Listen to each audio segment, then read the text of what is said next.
Welcome to Melt. I'm Suresh Venkat, stepping in for Anant Rangaswamy for the next few episodes on Melt TV. This week, we're talking to one of the most awarded and respected creative directors from India, Santosh Padhi. Known to many by his nickname Paddy, Santosh was recently announced as the Chief Creative Officer at Wieden+Kennedy India. What does this new stint hold, and what is the role advertising can play in today's evolving times? Find out as we get ready to melt with Santosh Padhi. Hi Paddy, nice to see you here. Hi.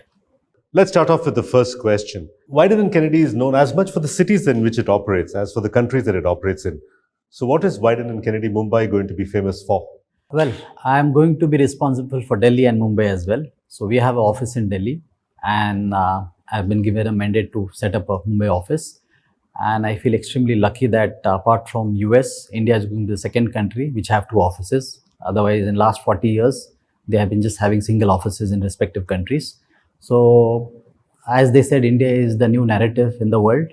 And that's the reason they felt in a massive country like ours, they need to have two offices. And as I said, I'm just looking forward for this exciting times. And in a new role, Paddy, you're going to have to create a creative culture, a sort of creative work culture. And we don't know whether it's going to be working in office, it's going to be hybrid work, it's going to be work from home. How is this going to impact your vision of the creative culture at the company? One thing that in fact, three things that I took out from my conversation with Carl, who is the Chief Creative Officer for the entire network, and Neil, who is the Chief Operating Officer, that they are looking forward to create or to hire great people. Great people will create great culture, and hence great work will come out. Again, I feel I'm lucky that this whole setup being made at a time where the industry is going through massive change. There's a little bit of fogginess as an industry. We don't know where are we heading with digital becoming the new narrative. Post-COVID, a lot of things have changed. So here is a time I'll be getting an opportunity to know what the need of our industry is, and hence I'll be hiring people accordingly. It could be design, it could be digital, it could be installation, because Wieden is known for doing crazy work.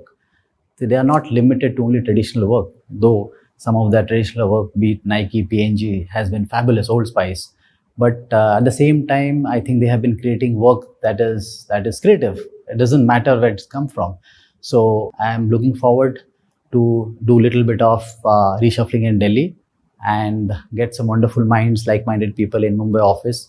And definitely one thing is that I'm making sure that the Delhi, Bombay collaborate and we represent as Wieden India, not Mumbai or Delhi.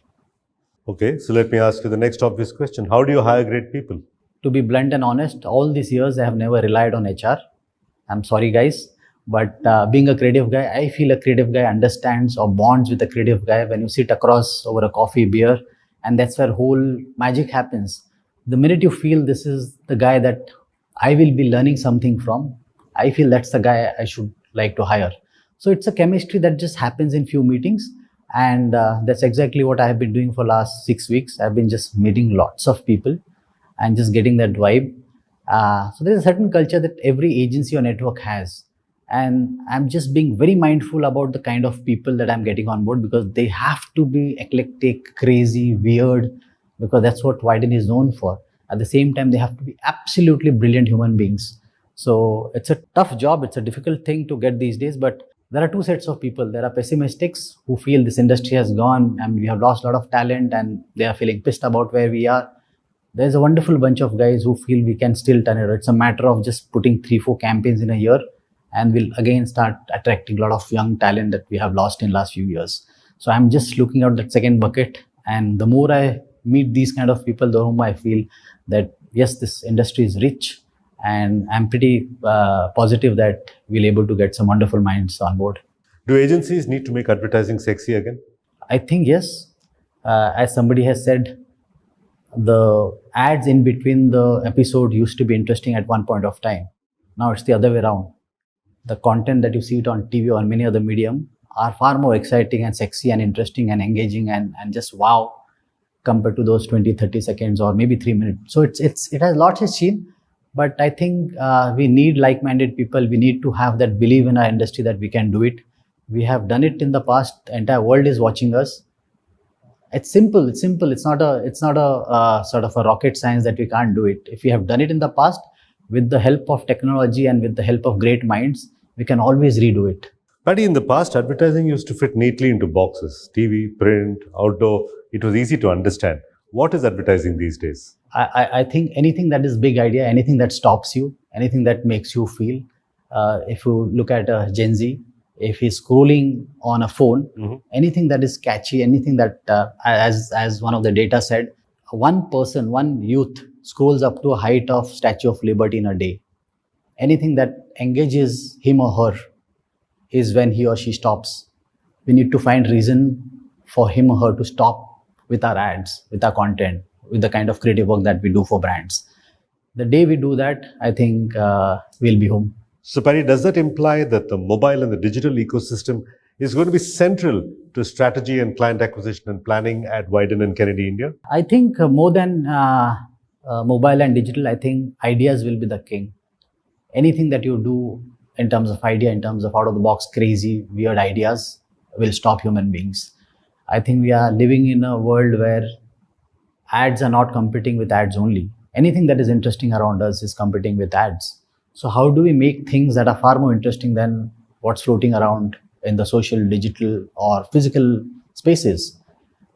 That's the challenge that we have as an industry. You have to create, as you use the word, sexy, more sticky stuff that will, obviously it has to be relevant to the brand, and that's where you leave behind that message for the brand.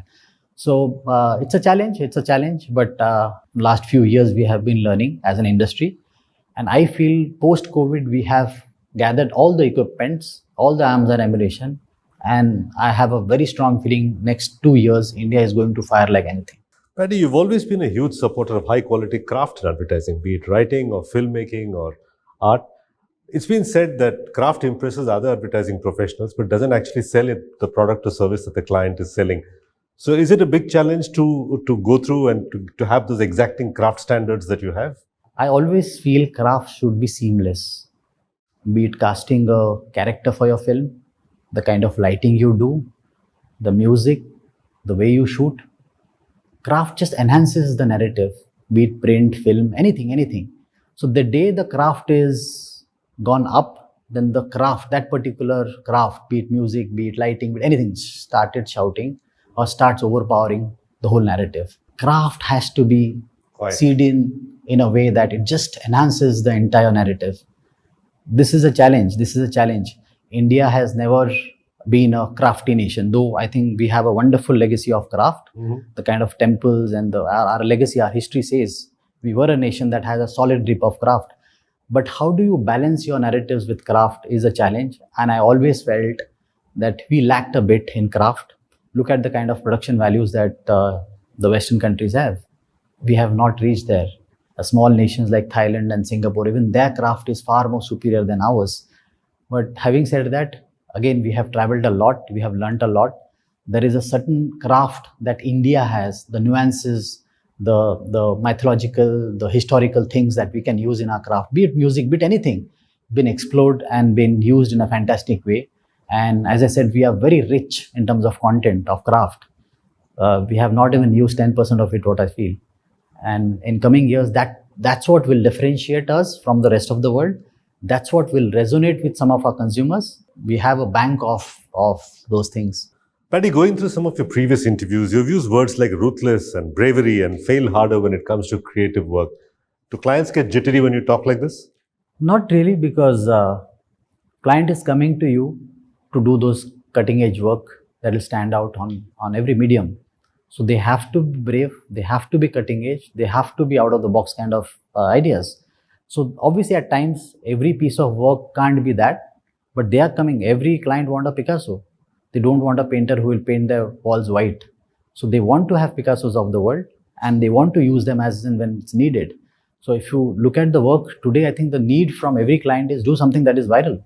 Be it a print ad, be it a post, be it a TVC or a digital piece. My piece of work should go and travel across the globe is what the mandate is. If that's the mandate, you have to do something that is out of the box. So it's a challenge. It's unfortunate. It's a challenge, big time challenge on creative people to keep on creating content that's going to go viral. It's not easy. What about selling the client's product or service? If you keep making Picassos that don't sell anything, how will you survive? No, so obviously I think clients are mindful about that. They are only not selling paintings. So you want a Picasso that also has a frame by frame objective and absolutely, can also absolutely. move product off That's the why I shelf. said creative people have a challenge of doing something that is very cutting edge. At the same time, there is a role of brand. It's relevant to the consumer. So it's not just a painting. The painting should have somewhere the product or the service relevance. Just to put and it, a strong pitch for why somebody should buy it. Absolutely. So Paddy, how important are awards at Wieden+Kennedy? their work speaks for themselves. At times they enter awards. At times they don't enter awards. That's the best thing about them, that they believe in great creative work, and their award has been again the piece of work going viral. I mean, during lockdown they did the split screen one. Some 4,000 odd frames were used to make those narrative. Saying nothing can stop us. That's the kind of work that they create. So what I love about them is they give you that entire freedom as a country leader, and you decide whether you want to enter award, not enter award.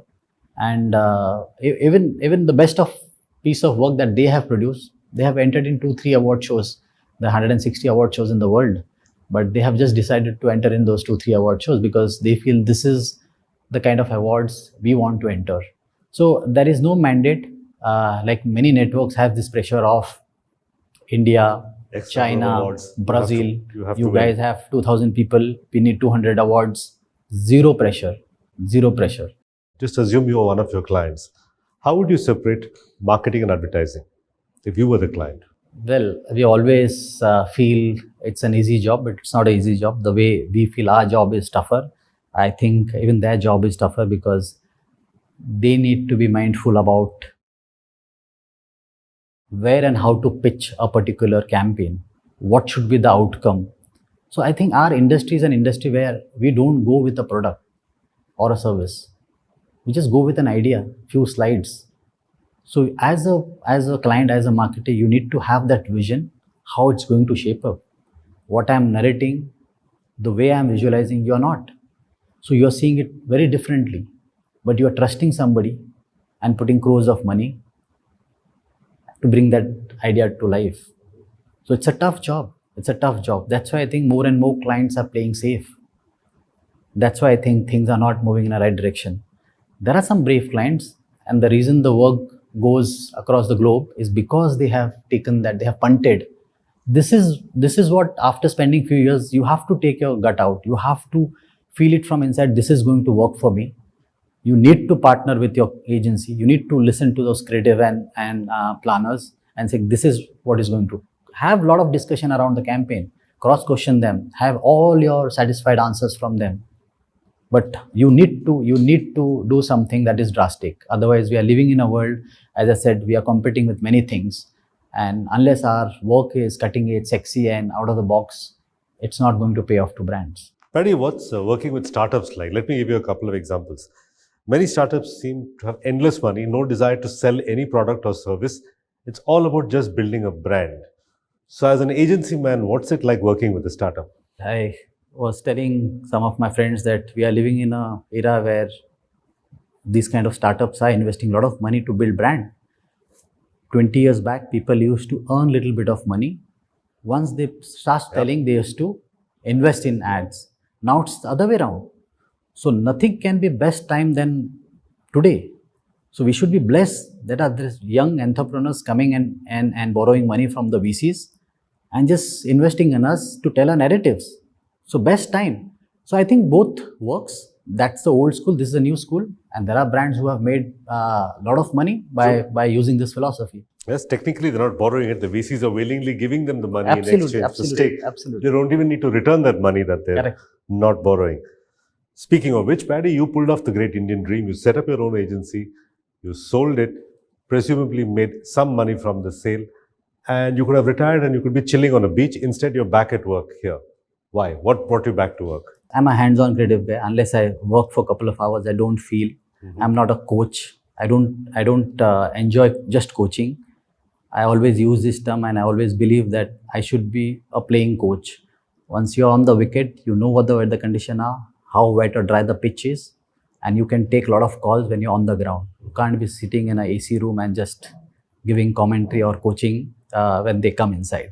So I strongly believe in that, and somehow that has become part of me. And those 6 months of non-compete, when I was sitting at home, I was just feeling that some part of me was missing. There are a lot of friends who are into some business or the other, and I was just helping them grow their businesses, channelize them, help them find out a tone for the brand or for the service. But somehow I was just missing those relentless pushbacks which some of our clients do, because they were friends. They were like, easy go, yes, whatever Paddy is saying, we are absolutely okay. So I was missing that whole nice, lovely, healthy tussles. That's what I decided, saying, yeah, this is sort of my organ. This is what I live for. So I was just feeling left out. I was feeling little breathless, minus this. I said, if this is what is keeping me happy and cheerful, I have to get back to this. So during my 6 months, I was all set to start my second inning, and that's where they reached out to me. And after hearing them for 6 weeks, I clearly decided that this is the time to grab this opportunity, because they have also inspired the entire industry single-handedly for 4 decades. I don't think we have an agency that has done for this long. There is Doga 5 and there is BBH, who has created great, sexy work, but not the way Wieden+Kennedy has done for last. Which of Wieden+Kennedy's campaigns would you say were at the top in your mind? I think every campaign that they do for Nike, the PNG Mom campaign, Facebook, KFC, Honda. I think every 2-3 years they have been creating a Grand Prix kind of a piece. What I love about Nike's work is the Colin Kaepernick campaign. If I'm not wrong, their share market dropped by 3%, but they believed in that campaign. They never pulled out that campaign. And the way it happens in our country, you believe in certain things, you put it out, and as soon as there is a backlash, you just disappear. I think they really believed in that campaign. One of my favorite of Nike, many favorites apart from this one, the other one saying, take you to the next level. It's such a human insight. When you're an athlete, definitely that's what you do. I'm a marathoner. Every single time I just keep bettering my time. So I think these are some of the insightful work with scale and beautiful craft that actually, if you run some of those campaigns today as well, it's relevant because they have ageless insights and beautiful craft.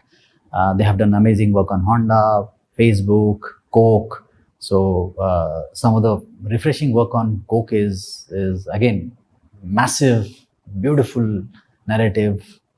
So endless. And which of your Taproot campaigns are you most proud of? Again, there is a lot, and because it's your baby, you always feel every piece of work that you have produced is wonderful. But let me be blunt and honest. I think couple of campaigns that are close to my heart is the ADIDAS odds campaign, which we did for para-athletes during 2016 para-athlete Olympics. Apart from that, I think definitely Pepsi changed the game, literally changed the game for us and for smaller agencies. I think after that campaign, I would like to mention this, after that campaign, a lot of big clients started reaching out to small agencies saying it's not the glass chrome 40-story building that matters. It's those 40 people or handful of people that can bring a lot of magic to the brand. And big brands started reaching out to smaller agencies. And somewhere I'll always feel that in our country, we started that sort of relationship. Airtel Har Friend Zaruri Hota Hai, and some of the small little campaigns that you did for Times of India will always remain close to my heart. Let's talk about being a CCO. Sometimes great art directors, writers, whoever, doesn't necessarily make a great CCO. Right? Being a solo player and being a captain are two completely different skills. Any advice for people who want to make the transition from being a solo player to heading a team? I think lovely question, because there are people who are good in doing what they are. There are people who can manage these kind of people and get the best out of them. I think there are many creative people, you just leave them alone and they'll be fabulous art directors or writers. Just to borrow an analogy of cricket, Sachin wasn't a great captain. True. But he was a great player because he knew how to bat. So similarly, there are creative people who are good in what they have learned. Art, copy, many art forms, many creative forms. So leave them. And I would request them not to get carried away. Look at Sachin. Do what you are great at, or do what you are good at and make it great or greatest. So focus on that. Just because your colleague is a creative director or a chief creative officer on ACD, don't get carried away. We don't have great writers and art directors and storytellers. Focus on that. The country needs that. There is enough. You will be paid more than what the ACD or CCO is being paid if you're one of the celebrated one. And there are guys in our industry. So it's not just a question of money and promotions to become Absolutely. CC How or an valuable NCD. you are. CCOs, ECDs have to dirty their hands every day. They have to manage creative people, people's egos, client, planning, account management. So it's a dirty job. It's not easy. It's not easy. But if you are cut for that, go for it. If you are not, then I think God has given you certain creative tool. Just maximize that. Okay, Paddy, final question. This question has been floating around for a while. Is television dead? Are newspapers dead? Are magazines dead? Or is there any hope for them? I think none of these are dead. They're all there. They're all transforming to digital. I think as a nation, a lot of physical copies are still being sold. IPL still, their rates are quite high compared to any event, compared to any digital platform. So I feel, yeah, things will change. But right now, we can't be ignoring something that is working for us.